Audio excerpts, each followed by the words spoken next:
Thanks for taking 10 minutes for CNN Student News. I'm Carl Azus. A quick tour of headlines is what's first up today. A former professional football player will be spending the rest of his life in prison. 25-year-old Aaron Hernandez played tight end for the NFL's New England Patriots. He had a contract worth $40 million, but Hernandez was arrested in 2013 and convicted yesterday for the murder of his one-time friend, Odin Lloyd. Hernandez's sentence is life without parole. The European Union is suing Google. The EU says the internet search company is violating antitrust laws, unfairly limiting competition in the marketplace. How? Well, if you search Google for running watch, for example, you'll see pictures, prices, and links for watches whose companies paid Google to advertise on the site. Competitors' watches and the best or most relevant running watches may not be top search results. Google says it respectfully but strongly disagrees with the complaint and says that when Europeans are shopping online, they're far more likely to use other sites than Google anyway. Today is a day of remembrance at Virginia Tech. It's the 8th anniversary of a shooting when a student killed dozens of other students and faculty before killing himself. Norris Hall, where most of the victims were, was reopened 2 years later. It now houses the Virginia Tech Center for Peace Studies and Violence Prevention. The Al-Shabaab terrorist group attacked a Somalian government building this week. A Kenyan newspaper reports that 15 people were killed. At least 6 of the Islamist militants who want to replace Somalia's government also died in the attack. It happened less than 2 weeks after Al-Shabaab targeted Christian students at a Kenyan university. The terror group Al-Shabaab is becoming deadlier and more ambitious.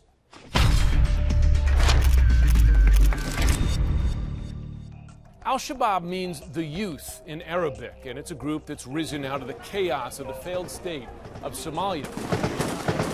The irony is, as it's gained more international prominence, it's actually lost ground at home due to infighting in the group, successful operations by government forces, but also drone strikes by the U.S. At the same time, though, it's become more aggressive abroad, particularly in September 2013 when it carried out the Westgate Mall attack, which killed more than 60 people. More recently, in April, the attack at Garissa University in Kenya that killed more than 150. Like ISIS, Al-Shabaab has a powerful presence on the web, particularly in terms of recruiting. An added threat are Al-Shabaab's deep ties to the U.S. A number of Somali Americans from cities such as Minneapolis that have large Somali American communities have gone to Somalia to join the ranks of Al-Shabaab. Some of them have become suicide bombers. A man from Alabama, Omar Hamami, became the rapping jihadi, powerful in their recruiting videos, though he was later killed. U.S. counterterror officials are seeing more communication as well as the sharing of know-how and technology between Al-Shabaab and other al-Qaeda-tied groups such as AQAP in Yemen. And they say a credible next step would be cooperation on joint terror operations abroad.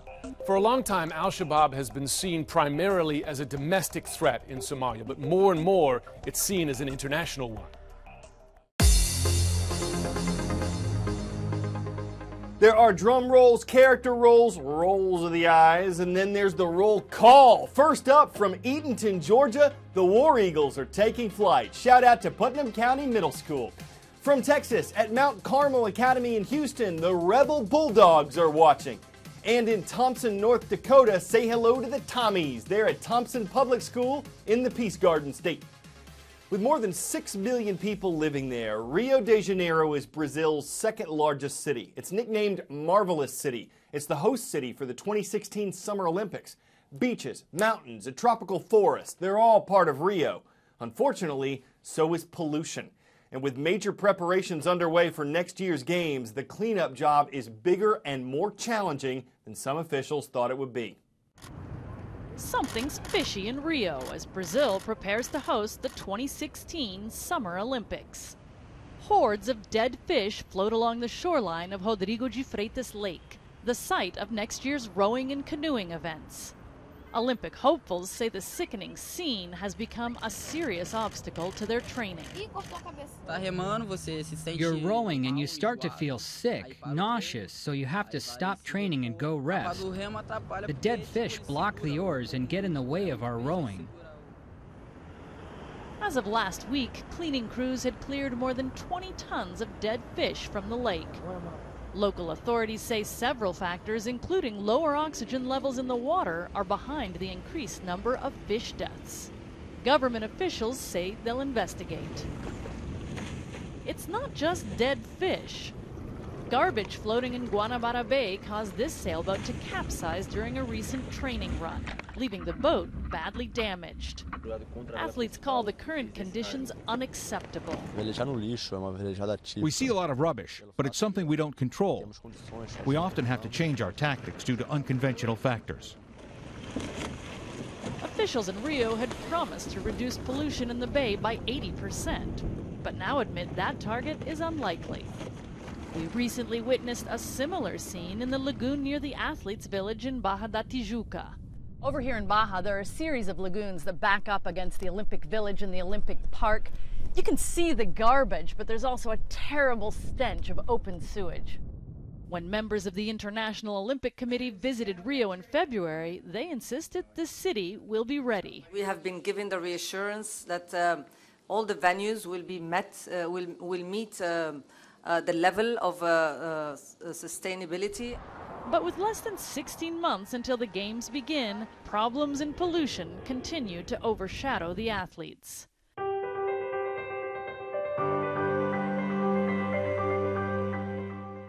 After 2 years of hard work and the money she'd saved back in New Jersey, Maggie Doyne has built a home and a school. It's a world away in a western district of Nepal. It's called Kopila, a word meaning flower bud in Nepali. And success is blooming at the home and the school thanks to the efforts of today's study in character. Most 28-year-old girls my age have a very different reality. A lot of engagements and, first babies. I mean, I took a very different path. After high school, I decided to travel around the world with my backpack. In Nepal, for the first time, I really saw the effects of civil war and children and women suffering, and it changed me. There was one little girl. She was standing in a heap of garbage, and she said, "Namaste, Didi." That means hello, sister. That was the beginning. I called up my parents, and I asked them to wire me over my $5,000 of babysitting money. It's time to get up. Good morning. Good morning. We started with the home, and then we built a school. Blue color. Blue color. We select children who, without us, would not be able to go to school. A lot of them are begging on the streets. You got it. We have created one of the top performing schools in the entire region for 350 children, and 50 of those kids live in our home. Our first priority is to keep a child with their family. And then in the severe case of a child who really has nobody, they come in to live in our home. When you walk in the front gates of Kopila Valley, you don't see suffering. You see healthy, laughing, thriving kids.